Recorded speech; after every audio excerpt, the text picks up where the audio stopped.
Este espacio es presentado por el nuevo Suzuki Swift híbrido, el híbrido para todos. Esta semana el presidente del Banco Central, Diego Labat, y el gerente de la asesoría económica del Banco Central, Gerardo Licandro, han presentado un documento titulado Hacia una moneda de calidad, que es considerado como una especie de hoja de ruta para esta gestión en la autoridad monetaria, en un país que prácticamente podría decirse tiene dos monedas. Pero vamos a tratar de entender con alguien que sabe, no se queden con lo que yo digo. Por eso hemos convocado una vez más a nuestro periodista especializado en economía, Federico Comesaña. Fede, buenas noches, bienvenido. ¿Cómo estás, Miguel? Buenas noches a todos. Bien, vamos a tratar de entender con tu ayuda qué es una moneda de calidad, qué implica que una moneda tenga mayor calidad que otra, y si eso significa que nuestra moneda no tiene calidad. A ver por dónde arrancamos. Bueno, una moneda de calidad es una moneda confiable, una moneda que a lo largo del tiempo no pierda poder de compra, es decir, que tenga una inflación baja, estable y predecible. Es una moneda además que se use ampliamente para comprar bienes y servicios, y en particular bienes de mayor valor, y que la gente la tenga en la cabeza a la hora de hacer sus compras o de pensar su patrimonio. Claramente el peso uruguayo no cumple todas esas características. La inflación actual de 8,3 es una inflación alta, y por encima de los 10.000 pesos es difícil que alguien en Uruguay marque los precios en pesos y no en dólares, o que alguien perciba mentalmente su patrimonio en pesos y no en dólares.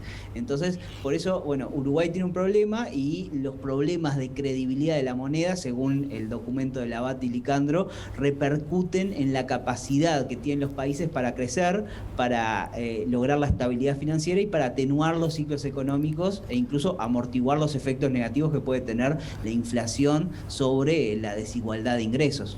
Sí, el documento, y lo afirmo, pero lo pregunto, ¿fue particularmente crítico cómo manejó esto la administración anterior o las administraciones anteriores, pero fue Frente Amplista durante 15 años?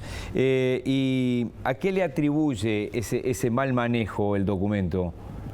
Bueno, sí, Labat y Licandro son bastante críticos respecto a lo que se ha hecho. Hablan de una necesidad de apuntalar primero el problema, bueno, de la inflación, y que para eso es necesario mejorar la credibilidad del Banco Central, que es una afirmación fuerte porque implica que hoy en día el Banco Central no es creíble. Y bueno, y técnicamente en realidad tienen algo de razón en eso, porque recién en los últimos meses las expectativas de los analistas respecto a la inflación empiezan a alinearse en el mediano y largo plazo con el objetivo de inflación oficial, que es de entre 3 y 7%.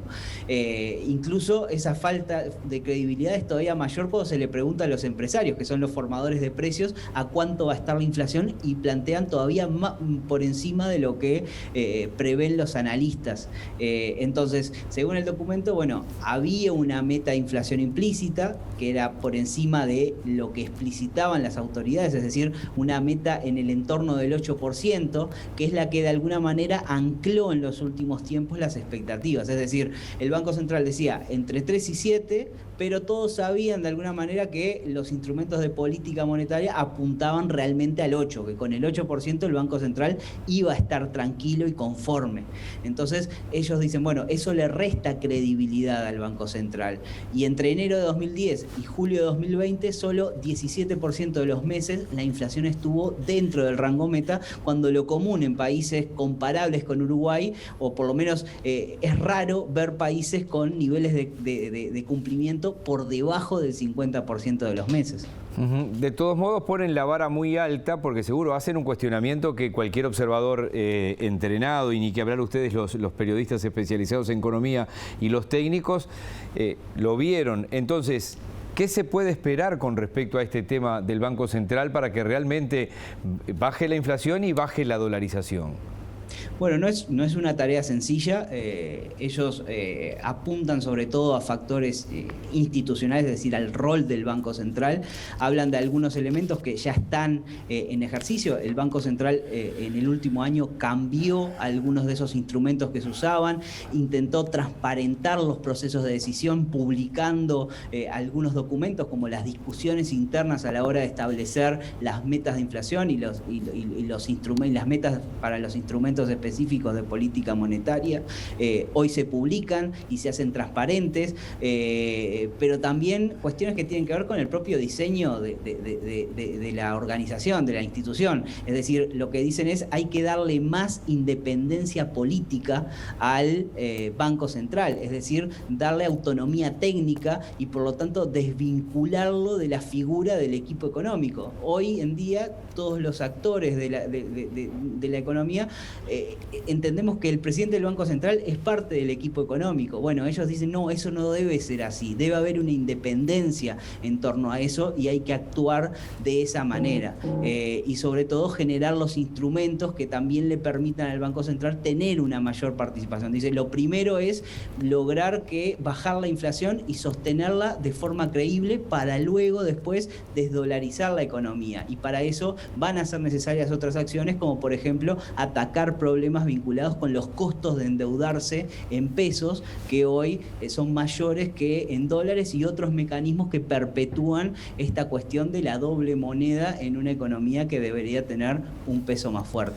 Bueno, cerraste salvándome la vida porque arranqué diciendo en un país con doble moneda, o sea que salvé ahí apenitas, pero salvé. Te mandamos un abrazo, feliz día, buen fin de semana, Fede. Igualmente, hasta luego. Este espacio fue presentado por el nuevo Suzuki Swift híbrido, el híbrido para todos.